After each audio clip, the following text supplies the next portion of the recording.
Legos, hot cocoa, and coloring books for college students?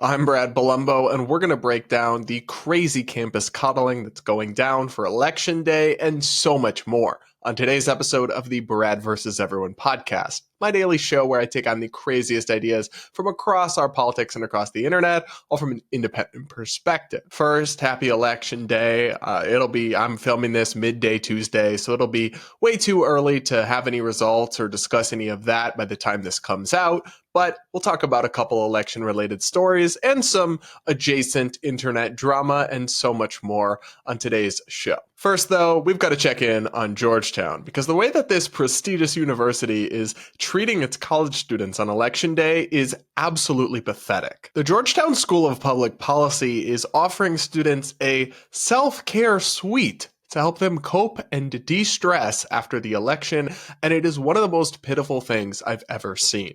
We've got reporting here from the Free Press's Francesca Block, Legos, cocoa, and coloring books for Georgetown students.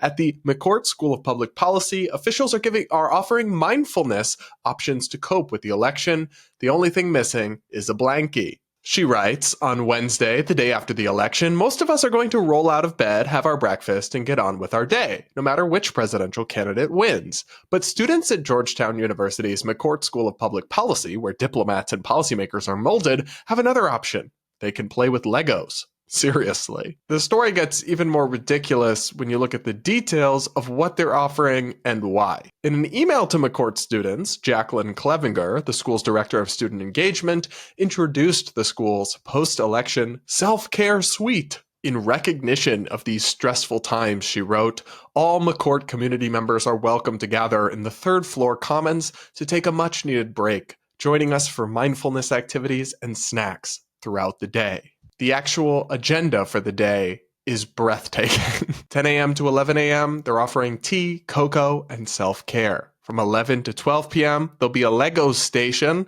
From 12 to 1, healthy treats and healthy habits will be covered. And from 1 to 2, they'll do coloring and mindfulness exercises. Of course, from 2 to 3 p.m., they'll be offering milk and cookies. 4 to 5 p.m., more Legos and coloring, and 5 to 6 p.m., snacks and self-guided meditation. Are you kidding me? Is this for real? Is this real life? A prestigious school for future diplomats is actually offering hot cocoa, Lego, and meditation because students are going to be stressed out over election results. Aren't these supposed to be adults? Grown-ass adults? Not toddlers in daycare? And as Francesca reports, Georgetown is not the only college doing this. At Missouri State University, the Counseling Center has set up a post-election self-care, no phone zone space with calm jars, coloring pages, and sensory fidgets. And just last week, the New York Times reported that Fieldston, the elite New York City private school, was making attendance the day after Election Day optional for students who, quote, feel too emotionally distressed. They've also eliminated all homework requirements that day and are offering psychologists for Election Day support. Give me a break. This is ridiculous and laughable. And guys, these are just a couple examples, but I can promise you colleges across the country are pulling this crap and coddling their students like they're infants because, oh no, what if Trump gets elected? Or what, the fate of democracy, and we could be in the Handmaid's Tale, and all this ridiculous nonsense that's just hysterical and has no basis in reality, and is treating them like toddlers with everything but the blankie, like Francesca said. And I think it's disgraceful because colleges are supposed to be preparing young adults for the real world, not coddling them like they're infants or toddlers. I mean, you're not going to have any of these things in the real world when you have to have a job and pay bills and deal with really tough crap. So the idea that college campuses should treat young adults like children is just totally counterintuitive and self-sabotaging, if you ask me. It's also patronizing and offensive to the many students who actually are adults and grown and don't need to be coddled, and it wastes their time and wastes their resources in some cases. I mean, I'll never forget, I was in college in 2016 when Trump was elected, and yes, they had a cry-in on campus. They had all sorts of ridiculous nonsense like this, but also the whole campus basically ground to a halt for several days, and there were protests. And then I went to one of my political science classes, and the professor just didn't teach. Instead, he just opened the floor for everyone to talk about their feelings. And I was like, excuse me, if I do the math, I'm paying like $300 or something for this hour. How about you do your job and can teach us political theory? We were supposed to be reading the Federalist and Anti-Federalist papers, and instead, this professor decided to waste our time and open the floor for Becky to cry about her fifis. I found it so ridiculous and offensive at the time that they would waste our time like that they would treat us like children, but so many of my peers seemed to not really get how that was weird or abnormal, or even relish it and go all in on it and act like they had been traumatized or something. All of which is actually pretty insulting to people who've actually dealt with trauma. The idea that some abstract election that's not really going to directly impact your life in most cases, most of these affluent white people from Massachusetts, nothing was going to really affect them. The idea that they'd be reduced to tears and be melting into puddles over it not going their way always struck me as so absurd and ridiculous when there are so many people facing such greater problems in their day-to-day that exhibit such resilience and strength, and yet you have these people just behaving laughably like this. At some point, these college campuses have to start losing their prestige. I mean, a supposedly elite school of public policy that, like Francesca said, is training the next generation of diplomats and politicians is also throwing them coloring books and Legos and tea time and hot cocoa to deal with their hurt fifis or their stress from election day. Like, that's ridiculous. I'm sorry, that's just a joke. And Georgetown is this big, fancy, expensive school with this great reputation, but how much can they do this kind of thing? How much can these elite schools get away with before that reputation starts to take a hit? Before people stop burying themselves in debt to go to colleges that have become an absolute joke? I think we need a changing of the attitude that we have towards college, which really isn't right for everybody, which not everybody should be going or should feel pressured to do. We need more alternatives, and we need to get rid of degree requirements when they're not really necessary so that these institutions can stop cashing in and enriching themselves off of prestige and reputation that they've long since outlived. I just find this whole thing and this whole story so absurd. But what do you guys think? Let me know in the comments below. I do take the time to read the comments, and I'm always curious what you guys have to say. I pick a few to respond to in every episode as well. Plus, if you leave your comment with a super chat or a super thanks, I'll definitely respond to it on tomorrow's show. And now we got to talk about more media drama, because the inmates are officially running the asylum at the New York Times. The Union for Tech Staff is holding the company's Election Day coverage hostage and going on strike, all to make some of the most unreasonable demands I've ever heard. As Max Tanney reports for Semaphore, the New York Times tech staff is threatening to strike during their Election Day crunch. And I can now update that they actually have gone on strike. Down! Shut it down! Shut it down! Shut it down!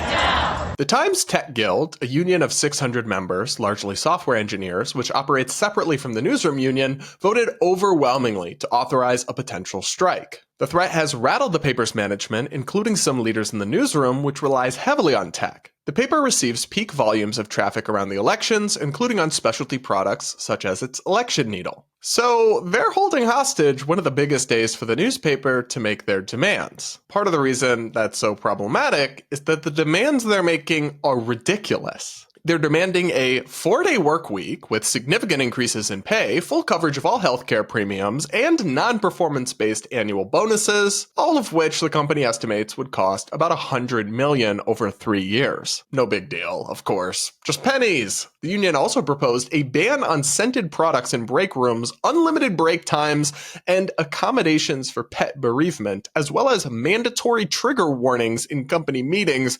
discussing events in the news. Give me a frickin' break. If you need trigger warnings before they discuss the news in meetings in a newsroom, you don't belong working in journalism or as an IT person for a media company. You belong huddled under a blanket somewhere in therapy. And how entitled can you be? Unlimited break time? What?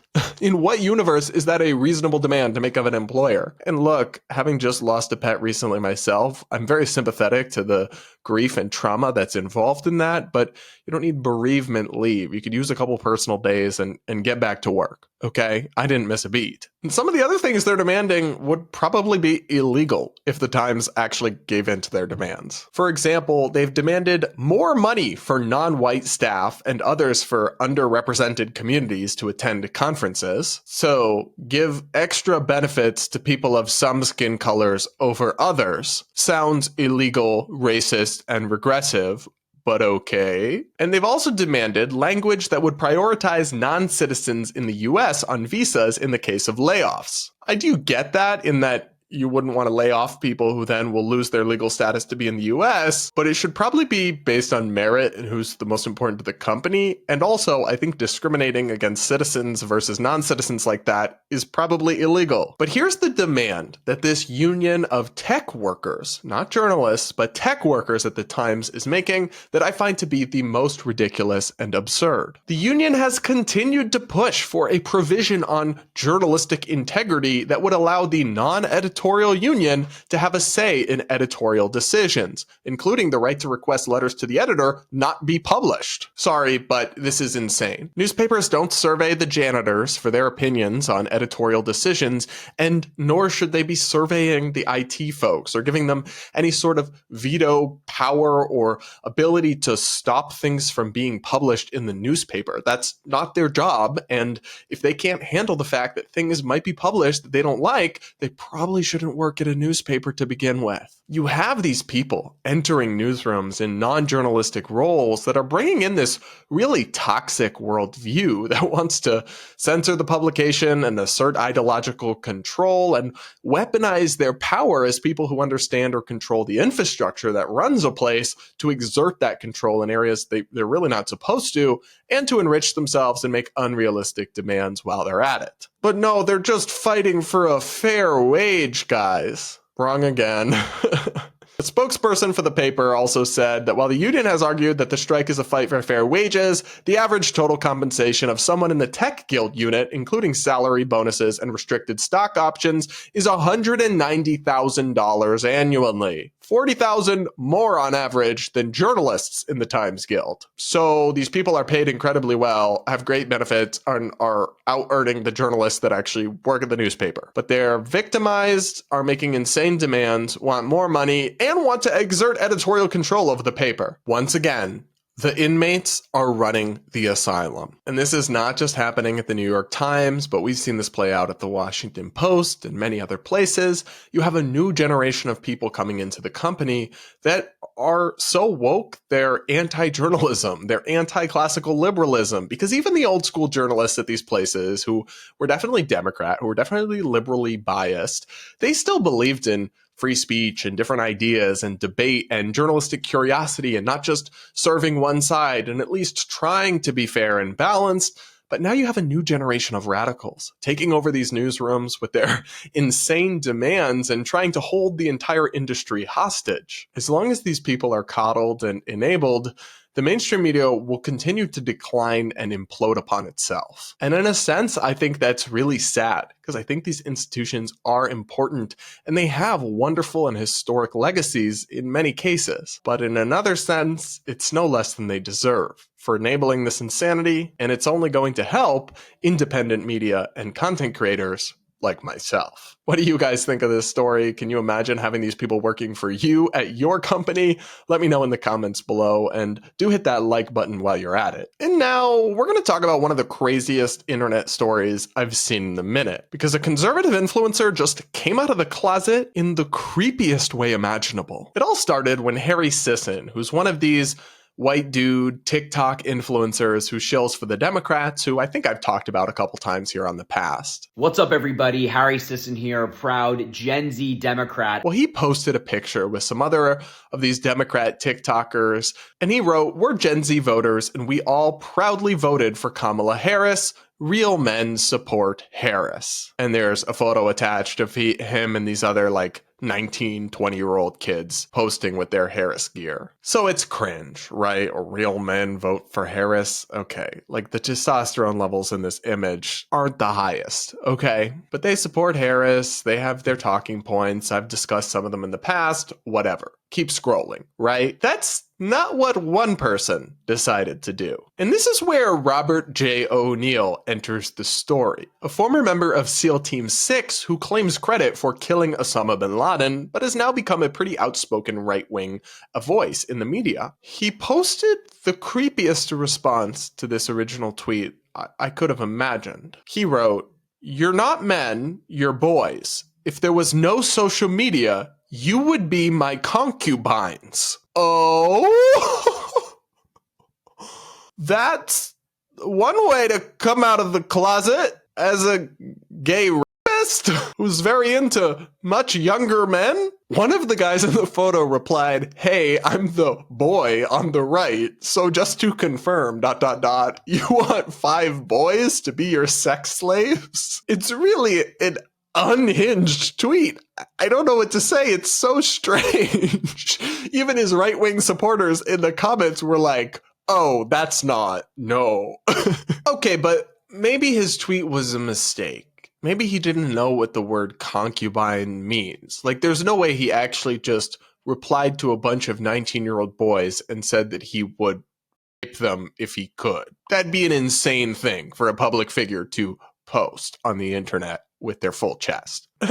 Except that's exactly what he did, and he meant it, as he clarified in this follow-up video. Take a listen. So apparently some stuff on social media had come up because I made a comment about Harry Sisson, who might be the most beta male on the planet. He and 3 or 4 of his little friends got together and they put out a thing that said, "Real men vote for Harris." I noticed their ages too, and I responded that you're not men, you're boys, and you're my concubines in the real world. And what I meant with that is, yeah, you would be. You don't know how to fight, you've never learned how to fight, and I basically will do whatever I want with you. So that's all I meant. Wasn't trying to insult anybody or whatever, but trust me, guys like Harry Sisson couldn't do a goddamn thing. They'd be running for guys like me to save them. So basically, saying concubine means a slave, and Sisson is apparently French for So, I feel slightly nauseous.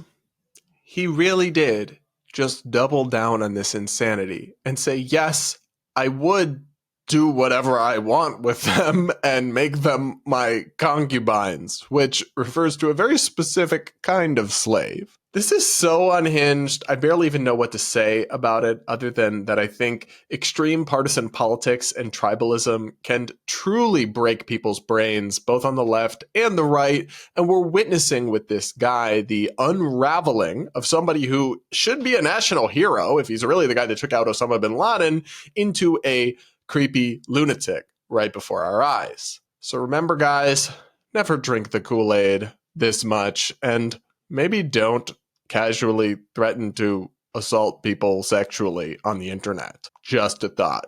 Just my suggestion. And if you want to think of ways to come out of the closet, don't do it like this. Just don't. But what do you guys think of that insane story? Let me know in the comments below. And now it's time for Brad versus TikTok, my daily segment where I take on the craziest ideas from the Clock app. Pronoun of the day is slugs. Today, for the last time, we're going to react to cringe election propaganda from the woke TikTokers. Oh, sorry, was I too political? My bad. I just want to be able to marry my girlfriend one day. My bad. Did I get too political? I just want to make sure kids can go to school without fearing for their lives. Oh, was I too political? I'm sorry. I just don't want to have to be a girl again. Oh, was I too political? I don't want a rapist to have access to nuclear weapons the same way I wouldn't want them to have access to a gun.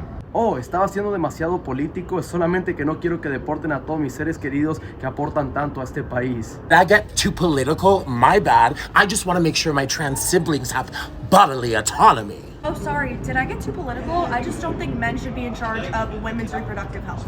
The cringe is off the charts, and I just cannot wait for the election to be over so this kind of bizarre political propaganda can stop being forced into my For You feed by these influencers, many of whom I suspect are being paid, but all of whom seem to have no idea what they're talking about. Like the first one. Sorry, was I too political? My bad. I just want to be able to marry my girlfriend one day. Babe, nobody is coming after gay marriage. It's been enshrined into federal law via the Respect for Marriage Act, which was a bipartisan bill that President Biden supported, and Trump supports gay marriage. Even if it was overturned by the Supreme Court, which it wouldn't be, then that law would go into effect, which Trump would not try to overturn because he supports it. He literally hosted a gay wedding at Mar-a-Lago. You can make a lot of accusations against the man, but him being homophobic is just not one of them. But hey, don't let some pesky facts get in the way of a good, emotional, manipulative, propagandistic talking point. Oh, my bad. Did I get too political? Blech.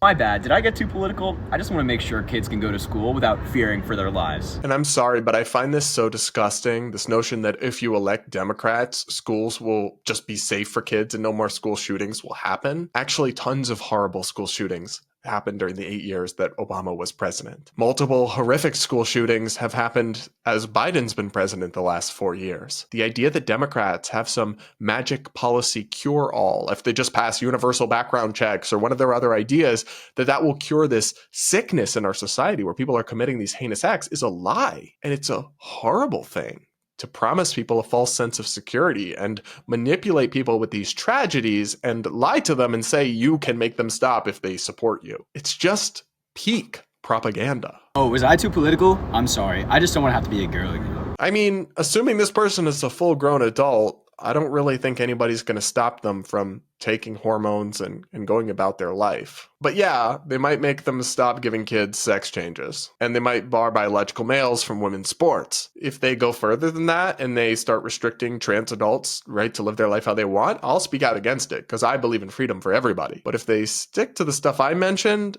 that's actually good. Was I too political? I don't want a rapist to have access to nuclear weapons the same way I wouldn't want them to have access to a gun. So I do find it very concerning that Trump was held liable for sexual abuse of E. Jean Carroll in civil court. I really do, but it's not the same thing as a criminal conviction. There's a much lower standard of proof, and what it has to do with nuclear weapons, I'm not really sure. Even a leader who did, let's say, commit a horrible crime against another person isn't going to necessarily start a nuclear war. Trump was already president once and didn't start any new wars. Critiquing his personal conduct and the many accusations against him is fine, but tying it to like foreign policy like this doesn't make any sense to me. Oh, estaba siendo demasiado político, es solamente que no quiero que deporten a todos mis seres queridos que aportan tanto a este país. Look, I don't want your family to be deported either. If they're all here and just working and contributing to society and not committing other crimes, I would like for them to be able to stay. So that one, I think, is more or less fair. I mean, Trump says he wants to do mass deportation of all the illegal immigrants in the country. So if that's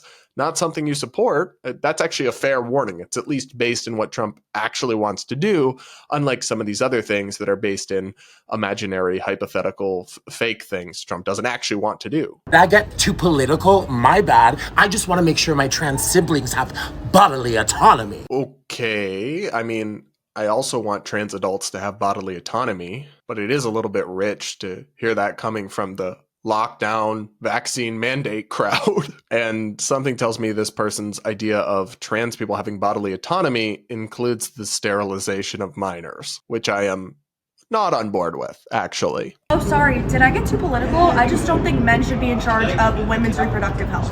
I just rolled my eyes so hard, I think I gave myself brain damage. You can make arguments for abortion rights all you want. We can have that good faith debate, but men shouldn't have an opinion and shouldn't decide is not an argument. You surely didn't have that same energy for the original Roe v. Wade decision, which was written entirely by male Supreme Court justices. You're going to have to give a better argument for your position than simply invoking people's immutable characteristics. Anyway, I find this kind of content that's just going mega viral. This has over 1.1 million likes and 3.6 million views in the build up to an election. I find it really disheartening, not because I disagree with every opinion in it or find them all to be absurd, but because they're all so propagandistic and low information and manipulative and just reducing the complexity of our politics into these sound bites meant to scare people rather than inform or persuade them. I think that's a really toxic approach to politics, but it's one that's so pervasive on political TikTok. I just wanted to call it out and explain my take on it,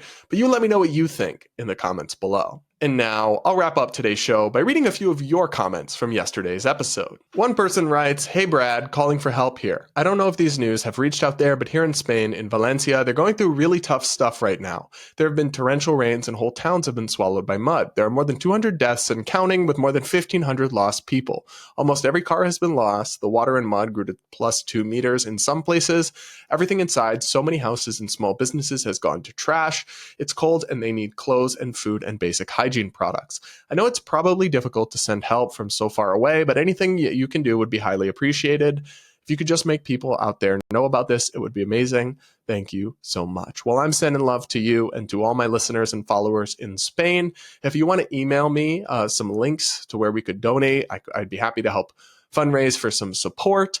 My email is bradpolumbojournalism@gmail.com, but you're in our thoughts, and I'm so sorry you guys are going through that overseas. Another person says, "I watched that clip of yours and listened to what Trump actually said, and he definitely did call Liz Cheney a war hawk. But as soon as your clip ended, you then said that Trump called her a chicken hawk, and my soda pop just about shot out of my nose. I laughed so hard I had to rewind the video to make sure I heard you correctly.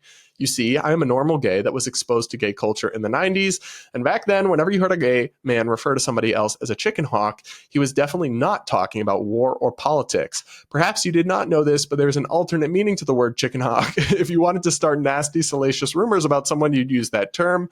This particular meaning was used a lot in the gay community, so much so that until today, I did not even know that the word chicken hawk was interchangeable with the word war hawk. I learned something new today, and now hopefully so have you.